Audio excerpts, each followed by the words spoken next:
All right. Our guest today is a 10-year NHL veteran and also a native of Kindersley, Saskatchewan. Derek Dorsett knows what it takes to get to the big leagues, how to stay there, how to be competitive, and how to be successful. So Derek's here tonight, and he's going to share with us his passion and his, I guess you could say, his attitude about his stick-to-itiveness, his not giving up, his perseverance as he continues on life now that he's out of hockey. So, hi, Derek. Hi, how are you doing? I'm doing well, thank you. Thank you Good. very much for taking part in this program with us. It's awesome. Yeah, thanks for having me. You betcha. I guess the first thing I wanted to ask you is what are you doing now exactly? So for about the last year and a half, I've when I first got back to Columbus, I met a now close and dear friend, a guy named Brent Reitzel, and we became fast friends. And he's a real estate developer here in Columbus, and I shared my passion of real estate and construction with him, and let him know that I grew up in a construction family, and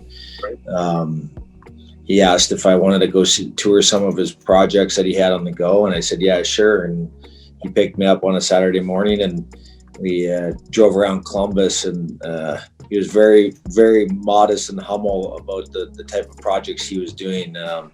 The first one we went up to, it was about a 300 unit apartment complex that was just under construction. So, and he had about 4 or 5 of those. So so he's been very successful in the real estate, and he's got a commercial arm to it and a brokerage. So I got to see all sides of the business for probably about the first 8 months. And then when I got my green card and was able to work, he offered me a job. So awesome. I've been doing that, learning a lot, and it's been a lot of fun. So sure, a lot different from traveling and playing hockey for a living. Yeah, for sure. Getting up and 7 in the morning and coming home at 5 is a little different schedule than what it was with hockey, but it's very similar. It's a competitive market, and it's a little bit like hockey, where every day is going to be something different. Something happens, things change, and you got to adapt. And so it's high pace, and it's competitive, and that's what I like about it. That's good. And plus, it keeps you home. You're not traveling around so much anyway. Now get to see the family every day. Yes, for sure. And I guess they're growing up fairly quick, are they? Yes, they are. I got a 6-year-old, and we'll be 5-year-old here shortly, and then we'll be 3-year-old here shortly too. So nice. We got our hands full, that's for sure.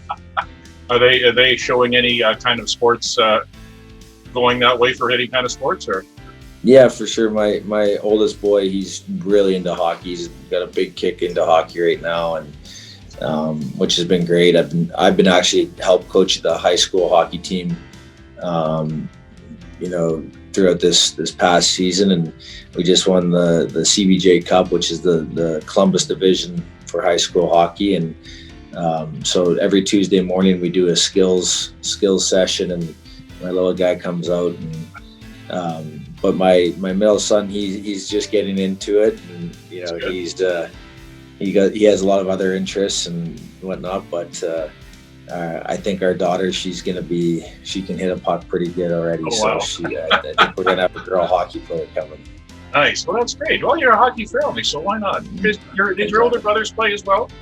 Yeah, they played all growing up. Nothing, AAA or anything like that. But okay, they just played for the fun of it, like. Yeah.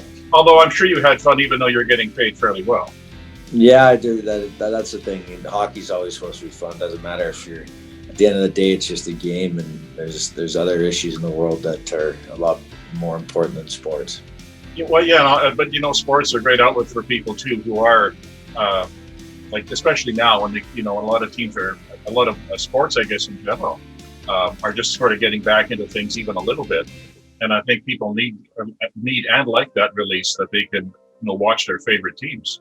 Yeah, for sure. And sports drives communities. I mean, professional sports teams. I go down to Nationwide Arena here in Columbus, where I started my career off in NHL, and it's eerie. It's we're playing a high school practice on the practice rink beside it, and they're playing a game and there's no one there. It's just it's a bizarre feeling. And restaurants around in the area are closed, and so those restaurants in that area and businesses within the community, they're starting to realize how much revenue those jacket games and baseball games and soccer games create for that downtown community. So it's definitely a big part of our lives. And like you said, it's a great outlet away from, stress and everyday, high speed lives that we live. And, to cheer on one of your sports team is it's a privilege. And you're right. And we feel bad here because unfortunately the SJHL not playing at all this year. So no Clippers games. So that makes a lot of us sad because that's our one outlet in life, so to speak, out here anyway. And we like to get out, and like I volunteer for a lot of games and goal changing and stuff, and it's great.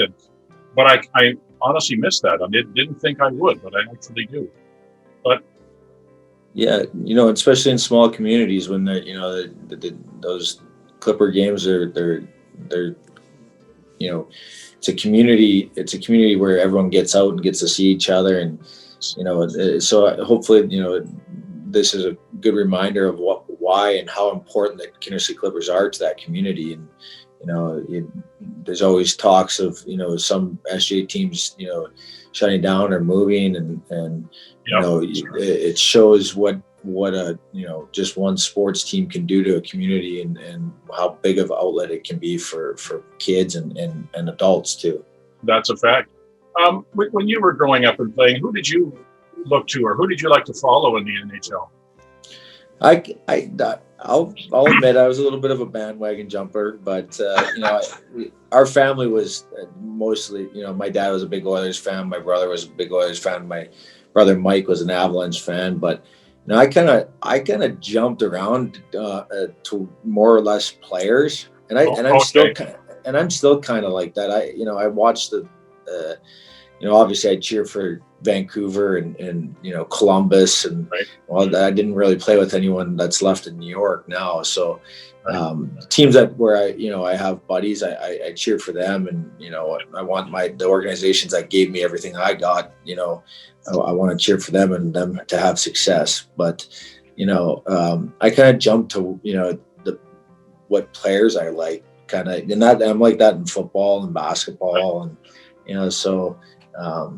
I was a big, Mark Messier fan, Darcy Tucker fan, right. Pavel Bure fan, Steve Yzerman. So but I would say if you had to ask me, it would have been the Oilers probably for sure, just because my family was immersed in it.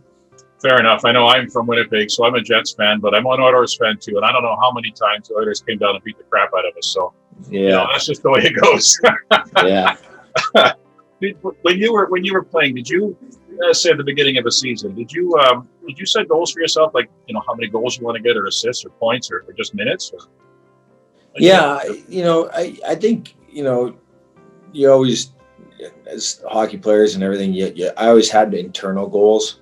I always had that internal drive, and I think if you don't have those internal drives, it's just you're just going to put your stick on the ice in hockey terms. You're just kind of showing up to show up. But I don't necessarily, I would never hold myself to like, I need to get 25 points. The biggest thing that I wanted to do was one, try and be the hardest worker, give it all every shift that I got on the ice. And, you can't always give 100%. So you got to find the ways when you're not feeling great to get by and be consistent. And I think that's what helped me become a pro is being able to play at 80% and still play well enough that, you had a, good enough game. But I never ever, set point totals. Obviously, I always would think, if I can score 10 goals here, it's, it's going to help my chances at getting looked at in the draft, or it's going to help me get a better contract, more money, once you get into the pros. But I just try to, do the right things and play hard and play for my teammates. And I just, I always, when I started, my shadowing in my, real estate thing that I've been doing now, I was doing it, just, so I could learn. And I truly believe if you do the right things and you work hard and money will follow, so it kind of, it's kind of like business. And that's the approach I took into this real estate thing was if I go in, I do the right things, learn and meet people and network and whatnot, the money will follow. So, but yeah, I recommend people always having goals in whatever they're trying to accomplish. Right. I like you say now with your, excuse me, now with getting into construction and that real estate, it's even more important, I think, in a way to at least have a goal that you can look forward to, like you have a reason to get out of bed. Yeah, for sure. And that was one of the things when I got afforded that opportunity, and this opportunity that I have now is, I when I retired, it was, I was an injury, right? And I still had a year and a half left on my contract, and in the NHL, it's a guaranteed contract, and I was waking up, I was taking the kids to preschool and stuff like that, and I was coming home, and I was laying around and fall back to sleep, and then all of a sudden you wake up, and it's like, oh, it's time to go pick up the kids, and it just you can kind of get into that routine of not having a purpose, and as athletes, we're kind of built like robots. We always have people telling us where to be and when to be there and how to get there, and every step of the way, and more so towards the end of my career, it turned that way once text messaging and everything happened. And, the night before at 8:00, you get what the schedule was for the next day, and it's like bus leaves at 10:15, and so we're kind of built like robots, and to change, that, and, get back into a work environment where I was getting to the office at 7 and, having a coffee and talking with the people there, and then doing your tasks. It got me back, and, I had goals, and, it's been a learning experience for sure. That's great. When you were playing in there, and you didn't really have any mentors for you, did you, per se? Someone that would take you kind of under their wing, and pardon the hockey terms, but to sort of show you the ropes, or? Yeah, there's, obviously Willie Desjardins had a big influence, my junior coach in Medicine Hat, and then ended up coaching me in the NHL. But, he had a big influence on showing me how to be a pro, and, as people in the area of Kindersley know that I did have a little bit of a fiery temper, and he taught me how to control that, and I worked with a great sports psychologist, Dr. Saul Miller, out of Vancouver, that was with the Tigers, and I learned a ton from him. But there's always veteran players on teams in NHL that you kind of look up to, and will kind of show you the way and show you the ropes, and lead you down the right path. And so I had a lot of good people that kind of took me under their wing early on. And when I got to Syracuse, we had an older team, and we had a tough team, and I was part of that toughness. So I got respect right away from those guys. And we had great leaders in Zenon Konopka, an old Kindersley Clipper, John Morasti, who lives up in Meadow Lake now. And so we had a lot of fun, but a lot of good mentors along the way, for sure.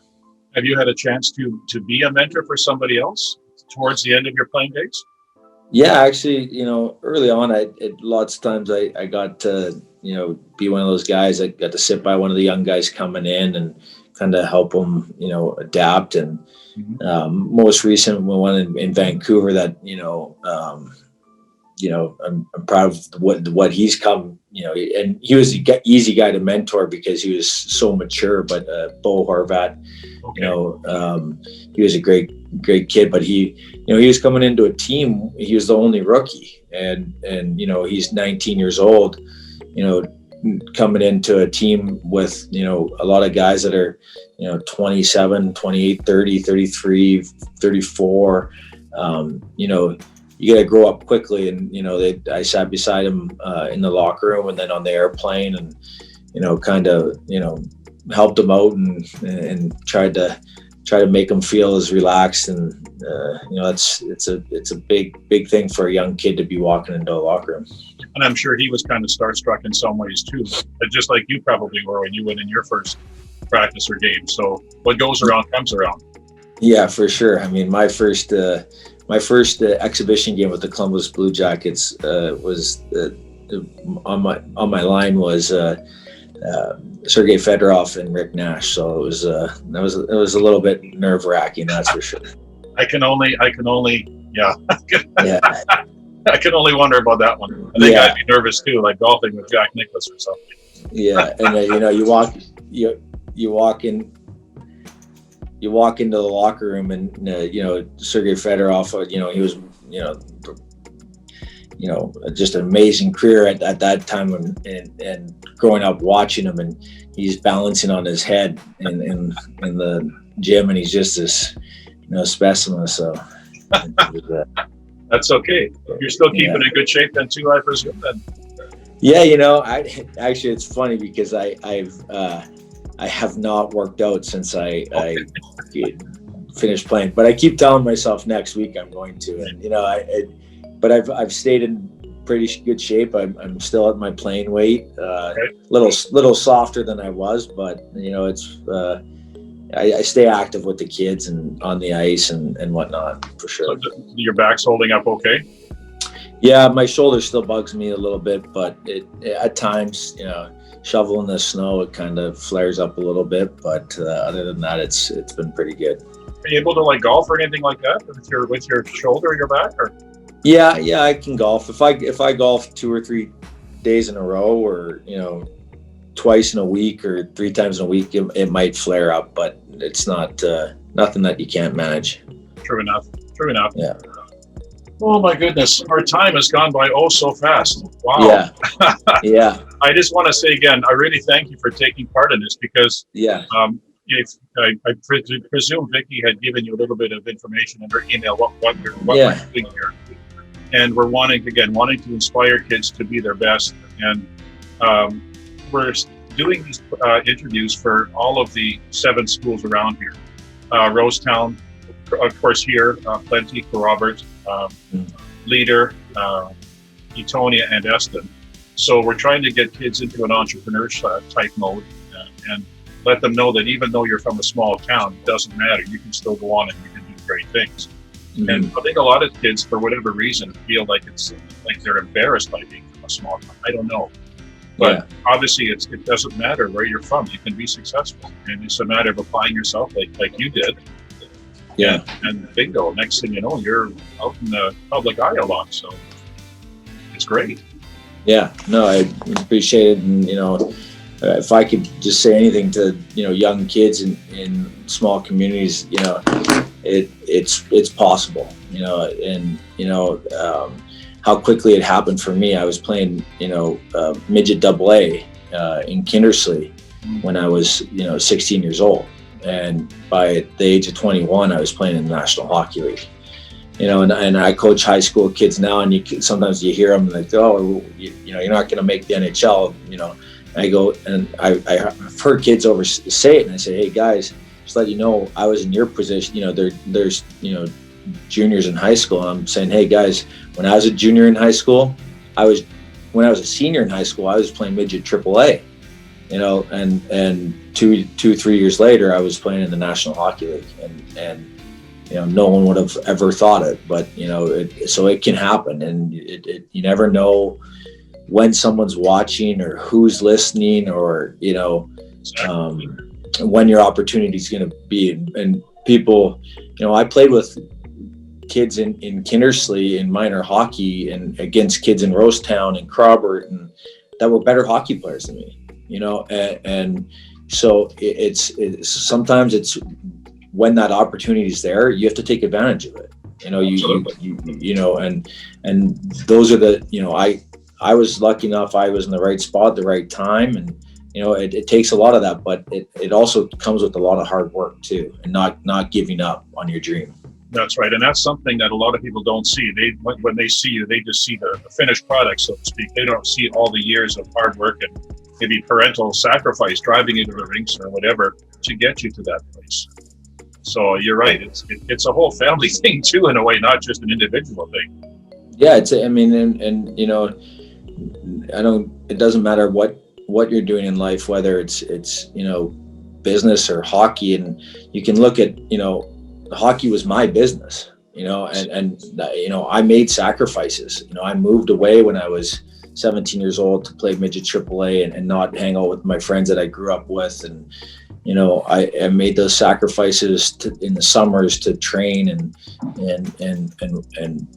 work after I go to school, work out, and then work so I could pay for my training and so there's sacrifices along the way, but I wouldn't change it for the world. I mean, it's given me everything I have. It's given me my my wife, my family, and so you never know when that opportunity is going to come. So you just got to keep working at whatever set your mind to it and do it. And Absolutely. that's one thing my dad, really instilled in me is, the 4 Ds, determination, dedication, discipline, and desire. If you have all 4 of those and you work at all 4 of those, whatever you set your mind to, you're gonna accomplish it.